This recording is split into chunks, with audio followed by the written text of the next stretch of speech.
Support plants కి support చేయడానికి, భూమికి సపోర్ట్ చేయడానికి మన అగ్రి ప్రోడక్ట్స్ పనిచేస్తాయి. ఆ ప్రాబ్లమ్స్ ఏంటి తెలుసుకుంటే ఆ ప్రాబ్లమ్ కి సొల్యూషన్ ఏంటి వెస్టేజ్ అగ్రి ప్రోడక్ట్ అని కూడా మనకు తెలిసిపోతుంది. ఏ ప్రాబ్లమ్స్ ఉన్నాయి మన భూమిలో. సో అందరూ కూడా లాస్ట్ నుంచి ప్రాబ్లమ్స్ ఏమున్నాయి. Good morning. సో ఒకసారి అందరూ కూడా స్టడీగా కూర్చోండి. సో మీరు మాట్లాడుతున్న ఇంకా చాలా అనేది బాగా పెరుగుతుంది, అంటే ఆమ్లం ఎక్కువగా అవుతుంది. ఓకే, ఫస్ట్ పాయింట్ ఇది ప్రాబ్లం ఉంది. న్యూట్రియంట్స్ తగ్గిపోతున్నాయి. ఓకే, భూమిలో పోషకాలు అనేది తగ్గిపోతున్నాయి. సో టోటల్ ఎన్ని రకాల పోషకాలు కావాలి? 16 రకాల పోషకాలు కావాలి. దాంట్లో 3 పోషకాలు గాలి నుంచి, నీరు నుంచి, భూమి నుంచి అన్లిమిటెడ్ గా దొరుకుతుంది. Carbon, hydrogen, oxygen. నైట్రోజన్ కూడా దొరుకుతుంది, వర్షం వచ్చినప్పుడు 80% దొరుకుతుంది. ఓకే, సో ఇంకెన్ని మిగిలింది? 13 పోషకాలు.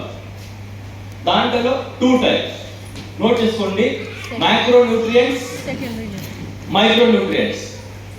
మైక్రో న్యూట్రియంట్స్ అంటే చాలా ఎక్కువ కావాలి, మైక్రో న్యూట్రియంట్స్ అంటే కొద్దిగా మాత్రం కావాలి. సో మైక్రో న్యూట్రియంట్స్ లో 2 టైప్స్.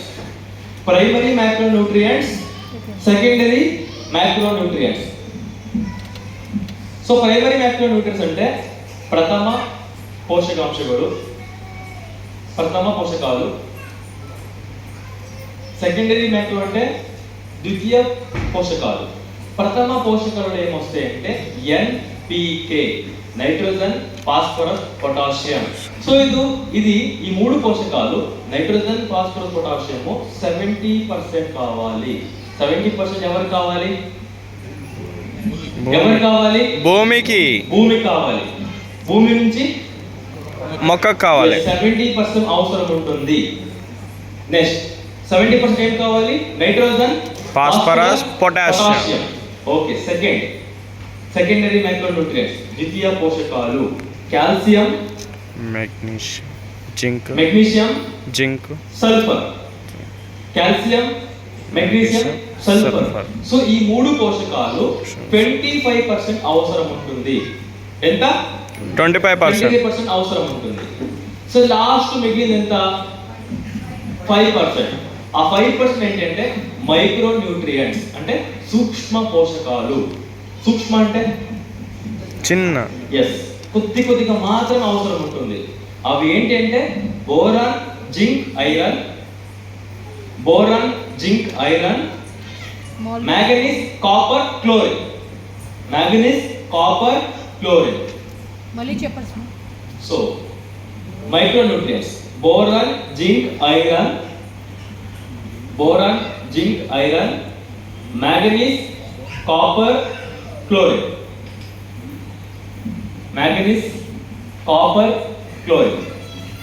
సో టోటల్ ఎన్ని పోషకాలు అయింది? ఎన్ని పోషకాలు అయింది? 6 పోషకాలు. ఓకే, సో ఇక్కడ మనం అర్థం చేసుకోవాలి. సో ప్రెసెంట్ అందరూ కూడా ఆల్రెడీ ఫీల్డ్కి వెళ్తున్నారు, వెస్టేజ్ అగ్రికల్చర్ ప్రోడక్ట్ ప్రమోట్ చేస్తున్నారు. ఫార్మర్స్ ఈ అన్ని పోషకాలను యూజ్ చేస్తున్నారా? యూజ్ చేస్తున్నారు. యూరియా, ఎన్పికే ఎన్ని % కావాలి? అందుకే బస్తలు వాడుతుంటారు. చూసారా, అబ్జర్వ్ చేశారా? బట్ మీరు మిగతాది calcium, magnesium, sulphur, boron, zinc, iron అస్సలు యూజ్ చేయరు. ఎప్పుడు యూజ్ చేస్తారు తెలుసా? అది లోపం వచ్చినప్పుడు మాత్రమే, అది కనిపించినప్పుడు మాత్రమే యూజ్ చేస్తారు. అది ఇమీడియట్ గా ఎఫెక్ట్ రాదు. దానివల్ల చాలా డిలే అవుతుంది దిగుబడి నాణ్యత రావడానికి. సో ఫస్ట్ ప్రాబ్లం ఏంటి అంటే పూర్ సాయిల్ హెల్త్. సో అందరూ కూడా నోట్ చేసుకోండి, మన భూమిలో ఉన్న ప్రాబ్లం గురించి నోట్ చేసుకొని సో నెక్స్ట్ ఇమీడియట్ గా ప్రాబ్లం గురించి వెళ్దాం. Poor soil health. First poor soil health అంటే భూమి ఆరోగ్యం తగ్గిపోవడం. ఎలా తగ్గిపోతుంది అంటే ఒకటే భూమిలో, ఒకటే స్థలంలో సేమ్ క్రాప్ ని మళ్ళీ పండించడం. అంటే పంట మార్పిడి కాకుండా ఒకటే పంటని పండించడం. First point. సెకండ్ పాయింట్ ఏంటి అంటే రసాయనిక ఎరువులు, గడ్డి మందులు, పురుగు మందులు, తెగులు మందులు ఎక్కువగా యూజ్ చేయడం వల్ల కూడా భూమి ఆరోగ్యం తగ్గిపోతుంది. అంటే భూమి ఆరోగ్యం అంటే మనం అర్థం చేసుకోవచ్చు, అది pH తగ్గిపోవడం, సూక్ష్మ జీవులు తగ్గిపోవడం, పోషకాలు తగ్గిపోవడం, మట్టి గట్టిగా అవడం, ఇవన్నీ కూడా సాయిల్ హెల్త్. సో కంప్లీట్గా తగ్గిపోవడం. So next second point, nutrient imbalance, పోషకాలు సరిగా లేకపోవడం. భూమిలో ప్రాబ్లమ్స్ పోషకాలు సరిగా లేకపోవడం. సో ఎప్పుడైతే పదార్థ పోషకాలు భూమిలో ఉంటుంది, అందుబాటులో ఉంటుంది, అప్పుడు మాత్రమే మొక్కలు బాగా ఎదగడానికి, దిగుబడి మంచిగా రావడానికి, నాణ్యత మంచిగా రావడానికి ఛాన్స్ ఉంటుంది. ఎప్పుడైతే భూమిలో పోషకాలు అది సరిగా ఉండదో ఆ టైంలో కొన్ని వాతావరణం నుంచి వచ్చిన ఒత్తిడి వల్ల జీవక్రియలు, కిరణజన సామగ్రి ఆగిపోవడం, సో దాని నుంచి కూడా 30 నుంచి 40% దిగుబడి నాణ్యత తగ్గిపోతుంది. So next point, soil acidification. Third point, మన భూమిలో సాల్ట్ కంటెంట్ అనేది ఎక్కువ పెరగడం. అంటే చౌడు భూమి, ఆమ్ల భూమి. సాల్ట్ కంటెంట్ ఎలా పెరుగుతుంది అంటే 4 కారణాలు. అధిక వేడి, నోట్ చేసుకోండి, హెవీ టెంపరేచర్. అధిక వేడి.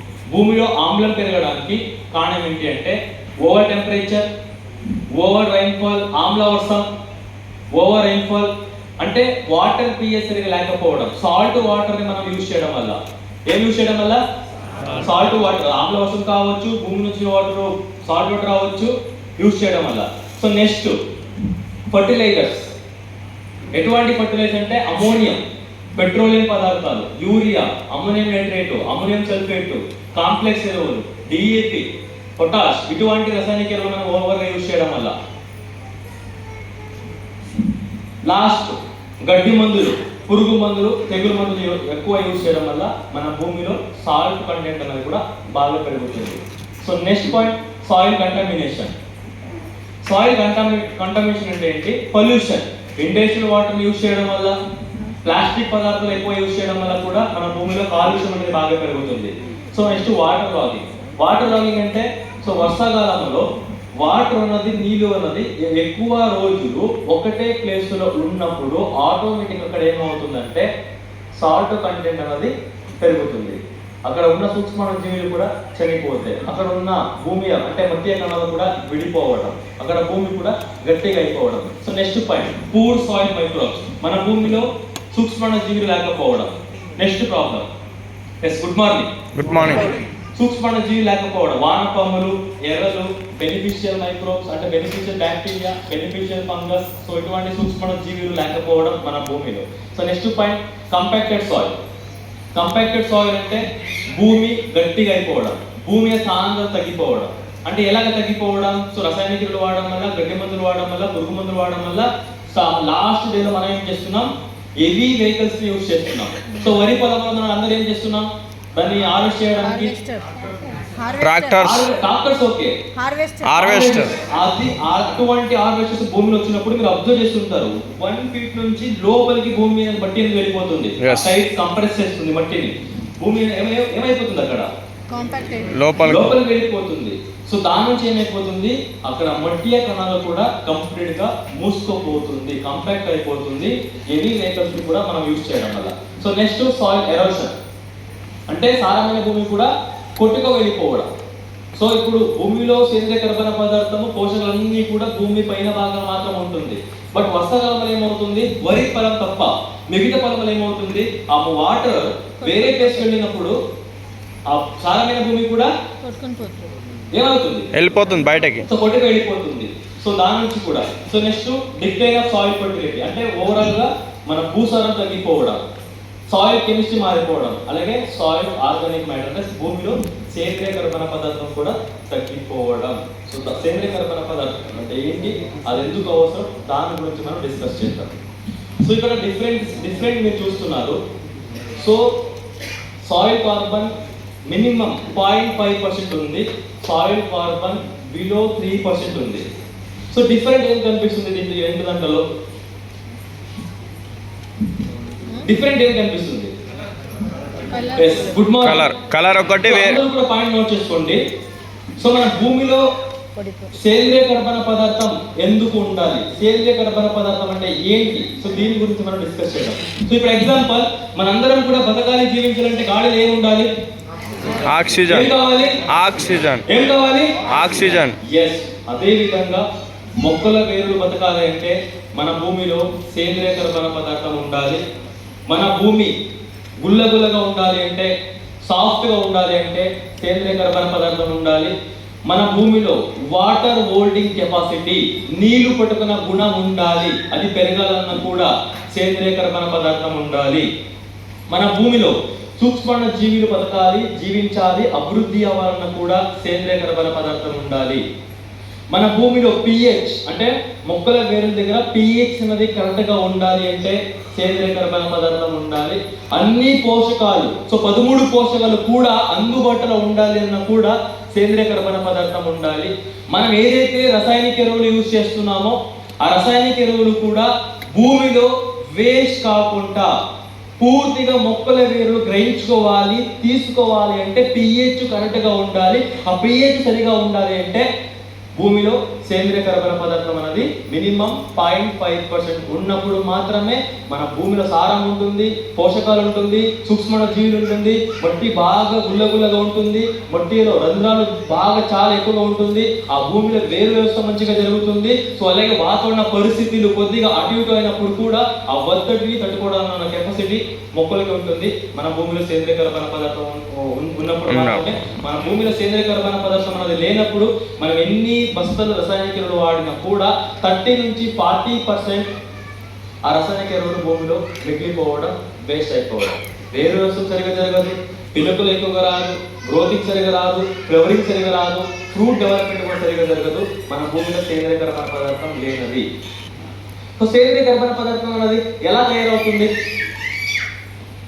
సేంద్రియ కర్బన పదార్థం ఎలా తయారవుతుంది? ఆకులు రాలిపోయి, ఆకులు రాలిపోయినాక కుళ్ళిపోయినా కూడా సేంద్రియ కర్బన పదార్థం అవుతుంది. ఒక చెట్టు చనిపోయి కుళ్ళిపోయినా కూడా సేంద్రియ కర్బన పదార్థం అవుతుంది. జంతువులు, సో ఎగ్జాంపుల్ ఎరువులు. ఎటువంటి ఎరువులు? ఆవు పేడ, గొర్రె సేంద్రియ ఎరువులు వాడినా కూడా మన భూమిలో కర్బన పదార్థాన్ని మనం పెంచుకోవచ్చు. సో ఎగ్జాంపుల్ సేంద్రియ కర్బన పదార్థం లేదు అనుకోండి, సో ఆ భూమిలో మనం పంటని పండించలేము. ఎందుకు పండించలేమంటే సో కొద్దిగా 30 నుంచి 40% ఏదైనా తెగులు వచ్చిందా, కలుపు మొక్కలు ఎక్కువ పెరిగిందా, కీటకాలు దాడి చేసిందా, వేడి ఎక్కువైందా, వాటర్ తగ్గిందా, వాటర్ పెరిగిందా, కంప్లీట్ గా మొక్కలు స్ట్రెస్ లో ఉండిపోయి 30 నుంచి 40% వరకు ఎదుగుదల అనేది దిగుబడి అనేది కంప్లీట్ గా తగ్గిపోతుంది. అది ఎలాగనేది మనం నెక్స్ట్ డిస్కస్ చేద్దాం. సో నెక్స్ట్ ఇక్కడ మనం చిన్న ఒక ఎగ్జాంపుల్ తీసుకుందాం. Soil test report. ఏంటిది?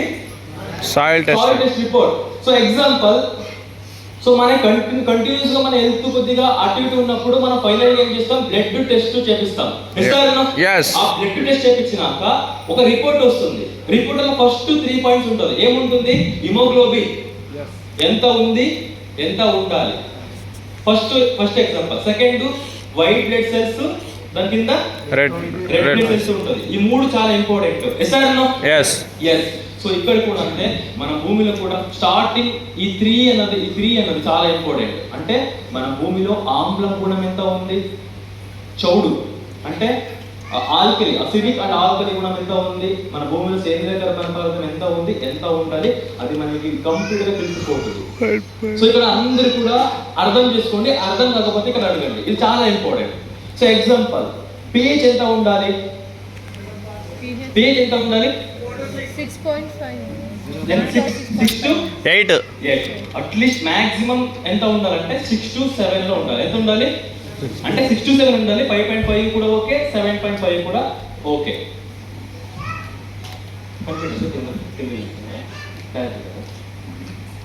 ఓకే, నోట్ చేసుకోండి. So example BP, blood pressure. So ఎంత ఉంటుంది స్కేలు? ఎలా తెలుసుకుంటాం దాన్ని మనం? మన బాడీలో బీపీ ఎంత ఉందని ఎలా తెలుసుకుంటాం? అపరేటర్స్. ఎలా తెలుసుకుంటాం? BP operator machine. ఆ మిషన్ నుంచి, ఆ ఎక్విప్మెంట్ నుంచి తెలుసుకుంటాం, చెక్ చేస్తారు. సో ఎంత ఉండాలి? 120/120. తగ్గినా అన్హెల్తీ, పెరిగినా తగ్గడానికి కారణం ఏంటి? సాల్ట్ తక్కువ అవడం వల్ల. పెరగడానికి సాల్ట్ ఎక్కువ అవడం వల్ల. మన భూమిలో కూడా అంతే. pH తగ్గడం కారణం ఏంటంటే సాల్ట్ ఎక్కువ అవడం. pH పెరగడం కారణం ఏంటంటే ఎక్కువ అవడం, రసాయనిక ఎరువులు మిగిలిపోవడం, అవి లాక్ అయిపోవడం భూమిలో. సో దానివల్ల సో మన భూమిలో ఆమ్లం కూడా మినిమం ఎంత ఉండాలంటే 6.5 ఉండాలి. ఎంత ఉంది ఇక్కడ? 6.5 ఉండాలి. ఎంత ఉంది? 6.14. సో దాని ముందు ఇక్కడ చూడండి, ఏంటిది? నేల కనిపిస్తుంది అందరికి, నేల లక్షణాలు. నెక్స్ట్ నిర్ణయించిన ప్రమాణం, గమనించిన విలువ. సూచిత అంటే ఏంటి? ఇండెక్స్. ఇండెక్స్ అంటే తక్కువ ఉందా ఎక్కువ ఉందా అంటే కరెక్ట్గా ఉందా కరెక్ట్గా లేదా అన్నది. సో ఇక్కడ డిస్కస్ చేద్దాం. ఆమ్లం ఎంత ఉండాలి మినిమం? 6.5. ఎంత ఉంది? 6.14. 6.14 అంటే మన భూమిలో ఆమ్లం పెరిగింది అంటే సాల్ట్ పెరిగింది. సెకండ్ వద్దాం, లవణం పరిణామం గ్రేటర్ 1 ఎంత ఉంది ఇక్కడ? 0.09. 0. సాధారణం ఓకే కరెక్ట్ ఉంది. నెక్స్ట్ సేంద్రియ కర్బన పదార్థం, సేంద్రియ కర్బనం సాయిల్ ఆర్గానిక్ కార్బన్ ఎంత ఉండాలి మినిమం? 0.5. 0.5%. సో ఎంత ఉంది? 0.27. ఓకే ఇక్కడ ఎక్కువ ఉంది, ఎక్కువ. ఎంత ఉంది? తక్కువ. ఓకే సో నెక్స్ట్ వద్దాం, రెడ్ క్రాస్. స్థూల పోషకాల లభ్యత. సో నేను ఆల్రెడీ మీకు చెప్పాను, ప్రైమరీ అన్ని పోషకాలు మన భూమిలో ఉండాలి, అందుబాటులో ఉండాలంటే పిహెచ్ సరిగా ఉండాలి, సేంద్రియ పదార్థం 0.5% ఉండాలి. ఈ మూడు కరెక్ట్ గా లేదు కాబట్టి నెక్స్ట్ ఇక్కడ మీరు అబ్జర్వ్ చేస్తే గమనిస్తే ఫాస్ఫరస్ లభ్యం ఫాస్ఫరస్ 5 ఇక్కడ ఎంత ఉంది? 22.5 అంటే అధికంగా ఉంది. ఎంత ఉంది? ఎక్కువ, చాలా ఎక్కువగా ఉంది. సెకండ్ లభ్యం పొటాషియం 76 ఉంది, మధ్యస్థం కరెక్ట్ గా ఉంది. సో నెక్స్ట్ వద్దాం ద్వితీయ పోషకాలు లభ్యత. కాల్షియం 1000 ఉండాలి, 701 ఉంది, తక్కువ. మళ్ళీ మెగ్నీషియం 40 ఉండాలి, 111 అధికం. సల్ఫర్ 10 ఉండాలి, 8.51 తక్కువ. అలాగే జింకు తగ్గినంత వరకు ఉంది, బోరాన్ లోపం. అంటే ఇక్కడ ఏం అర్థమైంది? కొన్ని పోషకాలు భూమిలో లేవు, ఎక్కువగా ఉన్నాయి, కొన్ని పోషకాలు భూమిలో తక్కువ ఉన్నాయి. సో అందుకే పిహెచ్ ఏమైంది ఇక్కడ? Good morning. అందుకే పిహెచ్ ఏమైంది? తగ్గిపోయింది. కరెక్ట్ గా ఉంది అంటే అన్ని పోషకాలు అందుబాటులో ఉంటుంది, సూక్ష్మ జీవిలు ఉంటుంది, భూమి గుల్లగుల్లగా ఉంటుంది, వాటర్ ని బాగా పట్టుకొని ఉంచుకుంటుంది, గ్రోతింగ్ సూపర్ గా ఉంటుంది. ఎప్పుడైతే పిహెచ్ తగ్గుతుందో పెరుగుతుందో ఆటోమేటిక్ గా కర్బన పదార్థం కూడా తగ్గిపోవడం. ఆ కర్బన పదార్థం లేనప్పుడు ఎగ్జాంపుల్ ఇప్పుడు అబ్జర్వ్ చేసుకోవచ్చు, కర్బన పదార్థం లేదు కాబట్టి ఆల్రెడీ ఫాస్ఫరస్ భూమిలో కరగట్లేదు, పొటాషియం కరెక్ట్ గా ఉంది, కాల్షియం లోపం ఉంది, అలాగే సల్ఫర్ లోపం ఉంది. సో నెక్స్ట్ ఏం చేస్తున్నారు ఫార్మర్స్ అంటే ఇక్కడ ఆల్రెడీ ఫాస్ఫరస్ ఉంది, అయినా కూడా డిఏపి ఏం చేస్తున్నారు? ప్రతి మన ఇండియాలో ఫాస్ఫరస్ అనేది ఆల్రెడీ చాలా ఎక్కువ ఉంది, ప్రతి భూమిలో కూడా ఉంది. ఎలా ఉంది అది? ఎక్కువ వేయడం వల్ల. సో ఎలా ఉంది అంటే ఈజీ ఎగ్జాంపుల్ చెప్తాను. ఎక్కువ వాడుతున్నారు కాబట్టి. మన ఇంట్లో వంట రూమ్లో బియ్యం, ఇనుములు, అన్ని రకాల రా మెటీరియల్స్ అనేది ఉంటుంది. మన భూమిలో కూడా అదే విధంగా ఉంటాయి, బట్ అవి అందుబాటులో ఉండదు, కరగలేదు. సో మొక్కలు తీసుకున్న విధానంగా ఉండదు, అన్అవైలబుల్ ఫామ్ లో ఉంటుంది, అన్ని కూడా మైనస్ లో ఉంటుంది. సో ఇక్కడ ఒకటే అర్థం చేసుకోవాలి, రెగ్యులర్ గా Vestige agri humic granules, Vestige agri అక్వజల్, Vestige agri humic liquid use చేసుకుంటే పిహెచ్ ని కరెక్ట్ గా చేసి సేంద్రియ కర్బన పదార్థాన్ని పెంచి మన భూమిలో కరగలేని పోషకాలని కరిగించి మన భూమిలో లేని పోషకాలని కూడా అందించి పంట దిగుబడి నాణ్యత ఎక్కువ రావడానికి మన Vestige agri humic granules supporting support చేస్తాయి. అది ఏ విధంగా డిస్కస్ చేద్దాం. సో నెక్స్ట్ మెయిన్ టాపిక్ వద్దాం. సో మన భారతదేశంలో అండ్ తెలంగాణలో 50% ఫార్మర్స్ 50% to 70% వరకు మాత్రమే పంట దిగుబడి నాణ్యత తీసుకోగలరు, పండించగలరు. అంతవరకు మాత్రమే సామర్థ్యం ఉంది. ఎంతవరకు సామర్థ్యం ఉంది? 50 to 70% వరకు మాత్రమే పంటలు పండించగలరు, దిగుబడి తీసుకోగలరు. మిగతా 50% ఫార్మర్స్ కంప్లీట్ గా 80 నుంచి 90% తీసుకుంటున్నారు. సో ఎందుకంటే వాళ్ళందరూ కూడా గ్రోత్ ప్రమోటర్స్, బయోస్టిమ్యులెంట్స్, అలాగే బయో ఫర్టిలైజర్స్ యూజ్ చేస్తున్నారు. బట్ ఇక్కడ మనం అబ్జర్వ్ చేస్తే సో 30 నుంచి 40% పంట దిగుబడి నాణ్యత ఎదుగుదల ఆగిపోవడం కారణం ఏంటంటే impact of stress and crop return quality. ఒత్తిడి వల్ల సో దిగుబడి నాణ్యత తగ్గిపోతుంది. ఆ ఒత్తిడి ఏంటంటే రెండు రకాల స్ట్రెస్సెస్ వస్తాయి, ఒత్తిడిలు వస్తాయి. ఒకటి నిర్జీవ ఒత్తిడిలు, జీవ ఒత్తిడిలు. సో ఇంతకు ముందు మనందరం కూడా అబ్జర్వ్ చేస్తాం. అబ్జర్వ్ ఏంటంటే సాయిల్ పీచ్ రిపోర్ట్. సో ఇక్కడ మన సాయిల్ హెల్తీగా ఉందా, అన్హెల్తీగా ఉందా? మన భూమి కంప్లీట్ గా హెల్తీగా ఉందా, అన్హెల్తీగా ఉందా? అన్హెల్తీ. ఎలా ఉంది? అన్హెల్తీ. కొన్ని పోషకాలు ఉన్నాయి, కొన్ని పోషకాలు తక్కువ ఉన్నాయి. ఎగ్జాంపుల్ అన్నం ఎక్కువ ఇచ్చి పప్పు తక్కువ ఇస్తే మనం కంప్లీట్ గా పూర్తిగా తినొచ్చా? తినలేం. మనం తింటున్న ఫుడ్ సాల్ట్ ఎక్కువ అయితే మనం ఆ భోజనం కంప్లీట్ చేయొచ్చా? చేయలేం. మనం తాగుతున్న వాటర్ సాల్ట్ ఎక్కువ అయితే మనం తీసుకోవచ్చా? తీసుకోలేం. సో ఇప్పుడు కొద్దిగా ఉడికిన బియ్యం ఇస్తే మనం తినొచ్చా? తినలేం. yes మన భూమిలో కూడా సేమ్ ప్రాబ్లం. కర్బన పదార్థం లేనప్పుడు, pH కడగ లేనప్పుడు, మట్టిలో సాంద్రతం లేనప్పుడు, పోషక లేనప్పుడు కూడా 50 నుంచి 60% వరకు మనం దిగుబడి నాణ్యతను మాత్రం పండించగలము. ఎస్ సో ప్రాబ్లమ్స్ ఆల్రెడీ మనం డిస్కస్ చేస్తాం. ఆమ్లం పెరిగింది, కర్బన పదార్థం లేదు, అవసరమైన పోషకాలు కూడా లేదు, సూక్ష్మజీవి లేదు, భూమి సాంద్రత తగ్గిపోయింది, రంధ్రాలు మూసుకుపోయింది, వాటర్ హోల్డింగ్ కెపాసిటీ నీళ్లు పట్టుకున్న గుణం కూడా మన భూమిలో లేదు, తగ్గిపోతుంది, pH కూడా తగ్గిపోయింది. ఇటువంటి ప్రాబ్లమ్స్ పెట్టుకొని అంటే ఓవరాల్ భూసారం తగ్గిపోయింది. ఇటువంటి ప్రాబ్లమ్స్ పెట్టుకొని మనం వ్యవసాయం చేస్తున్నప్పుడు కంప్లీట్ గా 70 నుంచి 80% వరకు మొక్కలు బలహీనంగానే ఉంటాయి. ఆ ఒక్క టైంలో అర్థం చేసుకోవచ్చు, వాతావరణం నుంచి వచ్చిన ఒత్తిడిలో అధిక వేడి, అధిక చలి, భూమిలో ఆమ్లం సాల్ట్ కంటెంట్ ఎక్కువ అయినప్పుడు, డ్రాట్ అంటే ఏంటి, కరువు, వాటర్ లేనప్పుడు, ఫ్లడ్ వాటర్ ఎక్కువగా ఉన్నప్పుడు, లవణాలు ఖనిజాలు అంటే చౌడు భూమిలో ఆటోమేటిక్ ఏమైపోతుంది, స్ట్రెస్ అనేది బాగా పెరుగుతుంది. సో నెక్స్ట్ బయోటిక్ స్ట్రెస్ అంటే జీవ ఒత్తిడిలు. జీవ ఒత్తిడి అంటే ఏంటి, మచ్చ తెగులు, శిలీంద్ర తెగులు, మచ్చ తెగులు, బోడు తెగులు, వేరు కూలిపోవడం, ఆకుమచ్చ తెగులు, పండాకు తెగులు, నల్ల మచ్చ తెగులు దాడి చేసినప్పుడు, రస పిలిచిన పురుగులు, పచ్చ దోమ, తెల్ల దోమ, నల్లి, ఎర్ర నల్లి, పేను మొక్క దాడి చేసినప్పుడు, అటాక్ చేసినప్పుడు, కలుపు మొక్కలు ఎక్కువ ఉన్నప్పుడు, చుట్టుపక్కన కలుపు మొక్కలు ఎక్కువ ఉన్నప్పుడు, వైరస్, బ్యాక్టీరియా, ఫంగస్ ఇవన్నీ దాడి చేసినప్పుడు ఏమవుతుంది, మొక్క ఎదుగుదల, పంట దిగుబడి, నాణ్యత, అభివృద్ధి అన్నింటినీ కూడా ఆగిపోతే తగ్గిపోవడం. ఎందుకు అనేది కూడా మనం డిస్కస్ చేద్దాం. సో ఒక చిన్న ఎగ్జాంపుల్ తీసుకుందాం. సో వాతావరణం వచ్చిన ఒత్తిడిలు అంటే నిర్జీవ ఒత్తిడిలు, అధిక వేడి, చలి, మంచు, సాల్ట్ కంటెంట్ ఎక్కువ అవడం, వాటర్ లేకపోవడం, వాటర్ ఎక్కువ అవడం, ఇటువంటి ఒత్తిడిని మనం ఎవరైనా ఆపగలమా?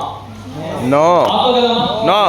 బట్ అటువంటి ఒత్తిడిలు ఏం చేస్తుంది అంటే ప్లాంట్ సెల్స్, టిష్యూస్ ని డ్యామేజ్ చేసి, సెల్స్ ఎక్కడ ఉంటుంది, సెల్స్ అంటే ఏంటి, కణాలు. సో ఆ కణాలని, టిష్యూస్ ని, ఇప్పుడు ఎగ్జాంపుల్ జ్వరం వచ్చినప్పుడు మనకి కిడ్నీ, లివర్ ఏది కూడా కరెక్ట్ గా ఫంక్షన్ చేయదు, పని చేయదు, ప్రాపర్ గా డైజెషన్ కూడా అవ్వదు. సో ఇక్కడ కూడా ఎప్పుడైతే ఈ టెంపరేచర్ వల్ల ఆకులు ఎండిపోతుంది, చలి వల్ల ఆకులు గట్టిగా అయిపోతుంది, సాల్ట్ వల్ల వాటర్ తీసుకోలేకపోతుంది, పోషకాలు గ్రహించలేకపోతుంది, వాటర్ ఎక్కువనప్పుడు వేరుకి ఆక్సిజన్ దొరకదు, ఆటోమేటిక్ గా ప్లాంట్ సెల్స్ అనేది టిష్యూస్ అనేది డ్యామేజ్ అవుతుంది, లీవ్స్ లో ఉంటుంది, స్టెమ్ లో ఉంటుంది.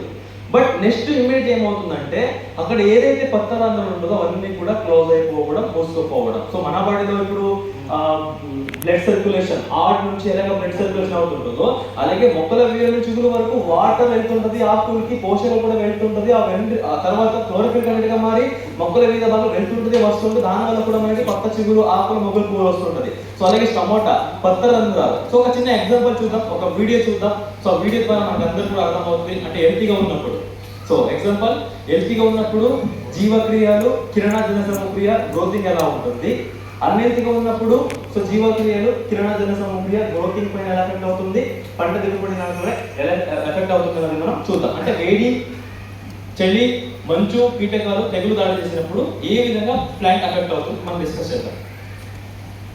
Abiotic stress. It's different types of stress. Biotic stresses.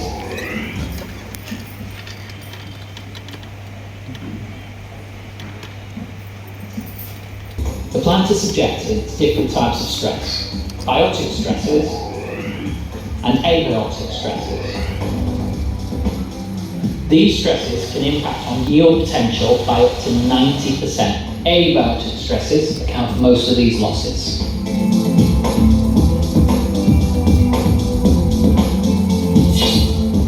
In optimum conditions, the plant is supplied with nutrients and water.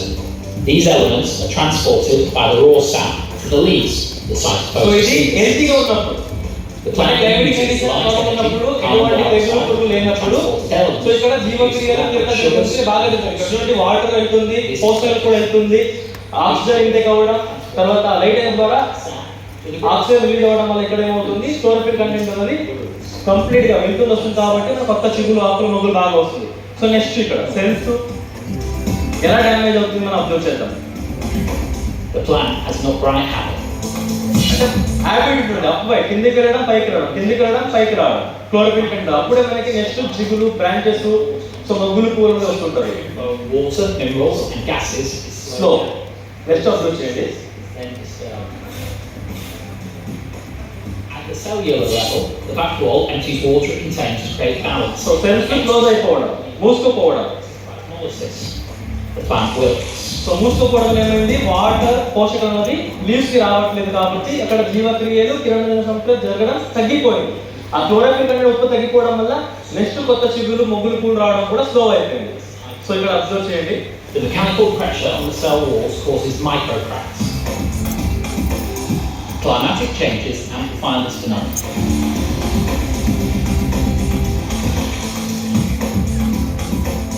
When elastin osmosis so Vestige agri process use చేసిన వెంటనే within 24 నుంచి 48 hours లో different ఏమొస్తుంది. Cells ఏదైతే close అయిందో plants కి energy రావడం వల్ల amino acids, proteins, vitamins, glycogen intake అవ్వడం వల్ల ఆటోమేటిక్ గా మళ్ళీ స్పోర్స్ కొత్త రంగులు ఏముంటుందో ఓపెన్ అవ్వడం వల్ల మళ్ళీ ప్లాంట్ ఎనర్జీ వస్తుంది. ఆటోమేటిక్ గా వాటర్ ని తీసుకోవడం, న్యూట్రియంట్స్ ని అబ్జర్వ్ చేసుకోవడం, సో లైట్ అండ్ సపోర్ట్ ద్వారా మళ్ళీ మెటబాలిక్ ప్రాసెస్ కిరణజన్య జరగడం ఇక్కడ మీరు చూడొచ్చు. మళ్ళీ కొత్త ఆకులు చిగురు పువ్వులు అనేది ఫామ్ అవుతుంది. Yes good morning. Good morning. ఏం అర్థమైంది మళ్ళీ చూస్తారా? ఎస్. వాటర్ అనేది ఎక్కడికి వెళ్తుంది, వేరే పిల్ల వైట్ రూట్స్ ద్వారా ఆ వాటర్ స్టెమ్ నుంచి ఎక్కడికి వెళ్తుంది, లీవ్స్ కి వెళ్తుంది. ఎక్కడికి వెళ్తుంది, లీవ్స్ కి వెళ్తుంది. అది మళ్ళీ ఏమవుతుంది, వాటర్ అనేది కిందికి రాదు, వాపస్ రాదు, స్టొమటో ద్వారా బయటికి వెళ్ళిపోవడం, స్టొమటో ద్వారా బయటికి గాబరేట్ అయిపోతుంది. Next phloem tissue. ఆ ఫ్లోయం టిష్యూలో ఏంటంటే పోషకాలు, ప్రోటీన్స్, విటమిన్స్, అమినో ఆసిడ్స్ వైట్ రూట్ ద్వారా డైరెక్ట్ గా లీవ్స్ కి అబ్జర్వ్ అవుతుంది. సో ఎప్పుడైతే లైట్ ఎనర్జీ, తెలుగులో ఏమంటాం లైట్ ఎనర్జీకి, సూర్యకిరణాలు ఎప్పుడైతే ఆకుల పైన పడుతుందో అబ్జర్వ్ అవుతుందో అప్పుడు పత్రరంధ్ర లోపన అవుతుంది. పత్రరంధ్ర లోపన అయినప్పుడు కార్బన్ డైఆక్సైడ్ అనేది ఏమవుతుంది, ఇంటేక్ అవుతుంది. ఏం ఇంటేక్ అవుతుంది, కార్బన్ డైఆక్సైడ్ ఇంటేక్ అవుతుంది. అది ఇంటేక్ అయినప్పుడు వాటర్ కలిసింది, పోషకాలు కలిసింది, కార్బన్ డైఆక్సైడ్ కలిసింది, లైట్ అనేది కూడా సపోర్ట్ ద్వారా ఏమవుతుంది, ఇక్కడ కిరణజన్య సంక్రియ ఫుడ్ అనేది ప్రిపేర్ అవుతుంది. అంటే ఫుడ్ ఇప్పుడు ఎగ్జాంపుల్ మనం ఫుడ్ తింటాం, బట్ బ్లడ్ అనేది రెడ్ గా ఉంటుంది. ఎందుకు, హిమోగ్లోబిన్ ప్రెజెంట్ ఉంటుంది. బట్ ఆకులు మొక్కలు ఎందుకు గ్రీన్ గా ఉంటుంది, దాని కారణం ఏంటి, సో కారణం ఏంటి, ఉన్న పోషకాలని వాటర్ ని యూజ్ చేసుకుని క్లోరోఫిల్ కంటెంట్ ని ప్రొడ్యూస్ చేసుకుంటారు. క్లోరోఫిల్ కంటెంట్ ప్రెజెంట్ ఉంది కాబట్టి ఆ క్లోరోఫిల్ కంటెంట్ పెరగాలి అంటే ఇక్కడ so metabolic process, photos activity continuous గా జరుగుతుండాలి. ఆ క్లోరోఫిల్ కంటెంట్ ఉత్పత్తి అవుతుంది మాత్రమే కొత్త చిగులు, మొగ్గులు, పువ్వులు, కాయలు అనేది అభివృద్ధి అవుతుంటుంది. ఎప్పుడైతే ప్లాంట్ టిష్యూ సెల్స్ డ్యామేజ్ అవుతుందో సో పత్రరంధ్రాలు చిన్నగా అయిపోవడం, క్లోజ్ అయిపోవడం. So next immediately water absorption, వాటర్ని తీసుకోవడం, పోషకాలని గ్రహించుకోవడం, తీసుకోవడం అది తగ్గిపోతుంది. కాబట్టి మెటాబాలిక్ ప్రాసెస్ కూడా తగ్గిపోతుంది, అలాగే కిరణజన్య సంక్రియ తగ్గిపోతుంది, జీవక్రియ కూడా ఆగిపోతుంది. సో దీని నుంచి 20 నుంచి 30-40% వరకు పంట దిగుబడి నాణ్యత తగ్గిపోవచ్చు. సో దీనికి సొల్యూషన్ ఏంటంటే మొదటో రోజు నుంచి లాస్ట్ డే వరకు వెస్టీజ్ అగ్రి ప్రోడక్ట్ ని సప్లిమెంట్స్ గా సపోర్ట్ గా యూజ్ చేసుకుంటే వాతావరణ పరిస్థితులు సరిగా లేనప్పుడు కూడా జీవక్రియలు కిరణజన్య సంక్రియ జరగడానికి, ఎక్కువ పంట దిగుబడి తీసుకోవడానికి మన వెస్టీజ్ అగ్రి ప్రోడక్ట్ సపోర్ట్ చేస్తాయి.